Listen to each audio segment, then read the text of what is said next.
আমার হাত দিয়ে যদি এক পয়সাও যদি অপচয় হয়, এই দেশের 18 কোটি মানুষের কাছে আমাকে জবাবদিহি করতে হবে। এই জন্য অ্যাটলিস্ট আমি চেষ্টা করি যেন কোনো অপচয় যেন না হয়। আপনি যেটা বলেছেন এই বিষয়গুলো আমরা দেখেছি, এবং অতীতে যেই এস্টিমেশন যেগুলো হয়েছে, ওভার অ্যাসেসমেন্ট হয়েছে, সেগুলো যেগুলো কন্ট্যাক্ট হয়ে গেছে এগুলো তো আর আমি ক্যান্সেল করতে পারবো না।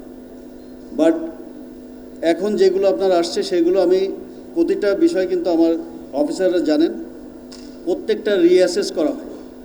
ইভেন আমি অনেক ক্ষেত্রে চেষ্টাও করেছি ক্যান্সেল করার জন্য, পরে দেখা গেছে আইনগত জটিলতার কারণে ক্যান্সেল করা সম্ভব হয় না। ঠিক আছে, কারণ আপনি মনে করেন ওইটা সে অলরেডি এলসি ওপেন করে দিয়েছে, বিদেশে অর্ডার করে দিয়েছে, এখন যদি আমি এটা ক্যান্সেল করি এটা কিন্তু আসলে কোনোভাবেই যুক্তিসঙ্গত না, এবং এটা আমরা আইনগতভাবে পারিও না। তো তারপরেও আমরা চেষ্টা করছি যে অ্যাটলিস্ট এখন থেকে যেন কোনো ধরনের, অ্যাটলিস্ট আমার হাত দিয়ে এটা হবে না, এটুকু আপনারা নিশ্চিত থাকতে পারেন। ওপেন ইকোনমিতে আপনি একা চলতে পারবেন না, সবাইকে নিয়ে চলতে হবে। যেমন আজকে যদি আমরা ফরেন ইনভেস্টমেন্ট না আসে তাহলে কিন্তু আমরা আমাদের যে অর্থনৈতিক সক্ষমতা এটা দিয়ে আমরা কিন্তু আসলে আগাইতে পারবো না। চলতে পারবো বাট ওইভাবে উন্নতি করা যাবে। তো সেই জন্যে আপনার ইনক্লুসিভনেস থাকতে হবে, আমাদেরকে সবাইকে এখানে নিয়ে চলতে হবে। এবং আমি মনে করি আমাদের মেইন হবে যেটা একটা উইন উইন হয়, যেটা কোথাও যেন আমরা যেন লস না করি। যেমন এখানে আমাদের বলি যে 2018 সাল থেকে পিএসএ সিঙ্গাপুর ওনারা এসেছেন। পিএসএ সিঙ্গাপুর কিন্তু আমাদের পার্শ্ববর্তী দেশ ইন্ডিয়াতে তারা 5টা পোর্ট অপারেট করে। তারপরে আপনার এই যে দুবাইয়ের যে পোর্ট গ্রুপ ওনারা, ডিপি ওয়ার্ল্ড, ওনারা কিন্তু শ্রীলঙ্কা এবং আমাদের ইন্ডিয়াতে দে আর অপারেটিং পোর্টস। ঠিক আছে, তো সেটা হলো এটা মানে আরও বড় ধরনের সিদ্ধান্তের বিষয় রাষ্ট্রীয় পর্যায়ে। আমরা মানে পোর্ট হিসাবে আমি বলবো যে পোর্ট যেখানে উপকৃত হবে, সাধারণ মানুষ যেখানে উপকৃত হবে, দেশ উপকৃত হবে, আমরা সেটাই করব। এটা জনগণের স্বার্থে। ঠিক আছে, এখানে আমাদের কোনো ব্যক্তি স্বার্থের কোনো প্রয়োজন নেই, এখানে আমাদের রাষ্ট্রের, জনগণের, সাধারণ মানুষের স্বার্থটাই হয়তো আমাদেরকে দেখতে হবে, এবং পোর্ট সেটাই করবে।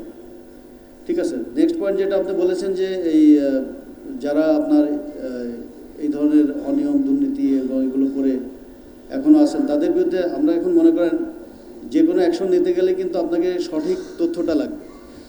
এই সঠিক তথ্যটা আমার কাছে তো ধরেন বিভ্রান্তিমূলক তথ্য যদি আসে তখন আমি কী করব?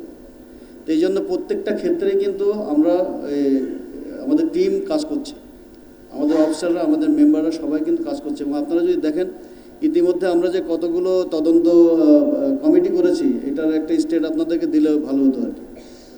কন্টিনিউয়াস এখন আমাদের অফিসারদের কিন্তু কাজ করতে হচ্ছে এগুলো নিয়ে, কারণ আমি তো আর বাইরের লোক নিয়ে সেগুলো কাজ করতে পারবো না। এই কাজগুলো আমাদের চলমান রয়েছে। ইতিমধ্যে আমরা কতগুলো অ্যাকশন নিয়েছি, যেমন এই যে 23টা লাইসেন্স ক্যান্সেল করেছি আপনাদেরকে বললাম, এগুলো কিন্তু সবই টপ লেভেলের মানে লাইসেন্স। এটা আমরা একদম তদন্ত করে তারপরে আমরা এটা আমাদের বোর্ড মিটিংয়ে নিয়ে এসে তারপরে আমরা এটা ক্যান্সেল করেছি। তো এই ধরনের কার্যক্রম কিন্তু আমরা হাতে নিয়েছি। একইভাবে জায়গার বিষয়, ঠিক আছে, আমরা যেগুলো বিষয় আমাদের দেশের স্বার্থ ক্ষুণ্ণ করেছে বা করছে সেগুলো আমরা এখন মানে সুনির্দিষ্ট তথ্যের ভিত্তিতে আমরা এটার উপরে আইনগত ব্যবস্থা নিয়ে এগুলো আমরা অ্যাকশন নিব। কারণ আমি বলেছি যে আমরা প্রশ্নবিদ্ধ হতে চাই না, বুঝতে পারছেন? আমাদের কাজ নিয়ে যেন মানুষ প্রাউড ফিল করে যে না, এই সময়ে আমরা যে কাজগুলো করেছি এটা যেন দেশ এবং জাতি এটা গর্বের সাথে সবসময় এটা উপলব্ধি করে যে এই ধরনের হওয়া উচিত। আমরা সেই আদর্শ সৃষ্টি করে যেতে চাই। এই জন্য আপনারা এগিয়ে আসেন, আপনাদের সহযোগিতা আমাদের লাগবে। ইনশাল্লাহ আমাদের উপর আস্থা রাখেন, আমরা এটা করতে প্রতিজ্ঞাবদ্ধ এবং আমরা অঙ্গীকার করছি এটা ইনশাল্লাহ আমাদের হাতে হবে।